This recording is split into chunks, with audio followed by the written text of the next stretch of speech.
The car was coming at a very high speed. The driver was obviously drunk but kept on driving. Obi was crossing the busy Lagos road. He didn't notice the car coming. When the car hit him and crushed the suitcase he was carrying, Obi was immediately rushed to the hospital. 5 days later, he regained consciousness and the first thing he asked for was the suitcase. Actually, Obi was a young man who rose so quick in rank to become a director at the city's largest fertilizer manufacturing company. When Obi was still a student, he was the kind of student that knows all the bad boys and related with all the gang leaders, but always passed all his papers with distinctions, without any external help. One good thing about Obi is that even though he had good relationship with the bad guys, he wasn't a member of any of the gang. He is the type of person we could call a smart guy. So when he got the job at the fertilizer manufacturing factory, he showed his smartness, intelligence, and skills, which led to his quick promotion in the company. But as Obi was rising in rank, his family began to suffer. He had no time for his wife and kids. He would leave for work early in the morning and come back very late. Even while at home, Obi always had work to do.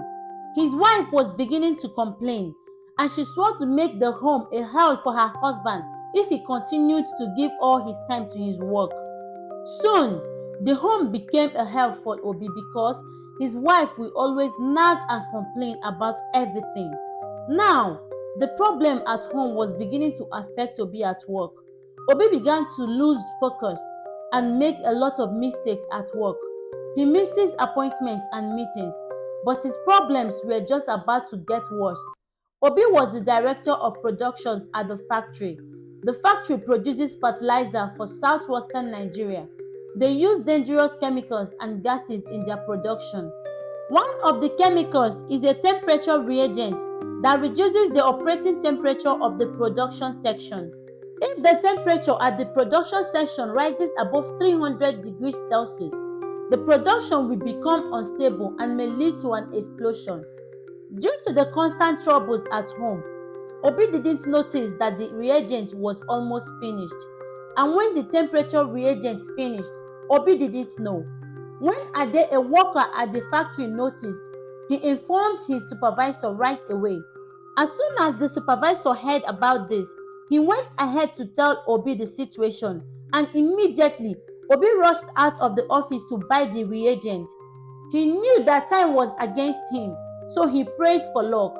The reagent is a scarce chemical, so the company usually places orders to buy the reagent 2 weeks in advance. So Obi knew it was going to cost him more, and he was ready to pay for the extra cost from his pocket.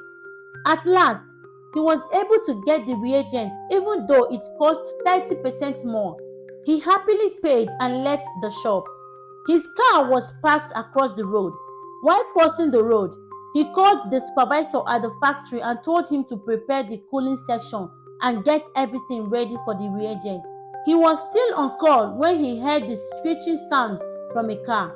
Before he could notice what was happening, he was hit by a car and his suitcase, which contained the reagent, was destroyed. Immediately, the people around the scene of the accident carried Obi, who was unconscious, to a nearby hospital. Hi, are you tired of unreliable service providers and artisans in Nigeria? Discover top-notch service providers and artisans with anyservice.ng. Your one-stop solution awaits at www.anyservice.ng or download the AnyService.ng app on Google Play Store. When the company's CEO heard what happened to Obi, he knew that a great danger was coming. He made calls to see if there was another place he could get the reagent at any cost. But he found out that the reagent Obi bought was the last batch the supplier had in stock. So they prepared for the worst and started evacuating everyone from the factory. Just before everyone left the factory, a sudden deafening explosion was heard in the factory. The shock spread through the entire factory structure, shaking it to its foundations.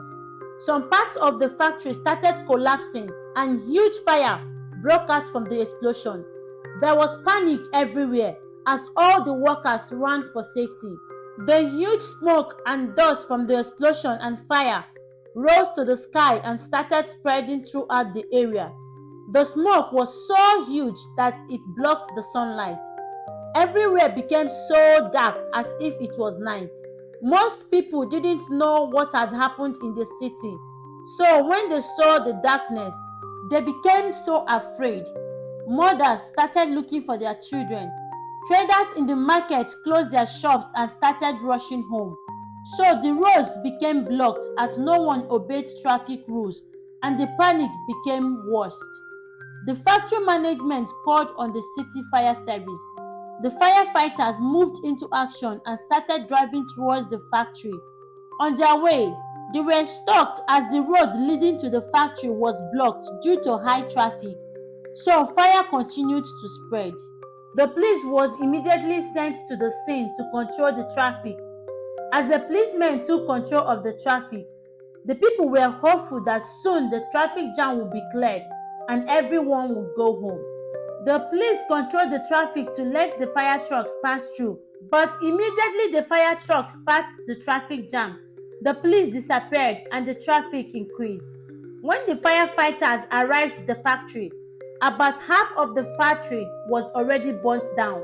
They struggled to save the other half where the fire had not reached. They did all they could, but the fire continued spreading. 30 minutes later, the water in their tanks finished and the fire was still burning. The roads were still blocked as there was still panic in the city. So the firefighters could not go back to the station to get more water. Everyone got tired and prayed for a miracle. Suddenly, it started raining. It rained so heavily that everyone ran to find shelter. Everywhere was dark and the rain made the whole place look more fearful. The people at the factory were praying for safety, while the people that were stuck in traffic were hoping to get home safely. An hour later, the rain stopped and the smoke cleared. The sky is now as bright as ever. The factory workers came out from their shelter to observe the situation of the factory, and to their surprise, the fire had quenched. Finally, the prayers of the city were answered with the rainfall. At the hospital, the doctors were trying hard to make Obi regain consciousness. They tried all they could, but nothing worked and everyone was tired. Then Obi's phone began to ring. The doctor looked at the phone and saw that it was Obi's wife on the phone. The doctor picked the phone and answered, "Hello." Then a female voice from the other end said, "Hello, please can you give the phone to the owner? He is my husband and I have been trying severally to get him on the phone." The doctor replied, "Sorry ma'am, the owner of the phone is in a coma at the hospital." Then there was a long silence between them. The doctor could hear the woman crying, and before he could say a word, the phone went off.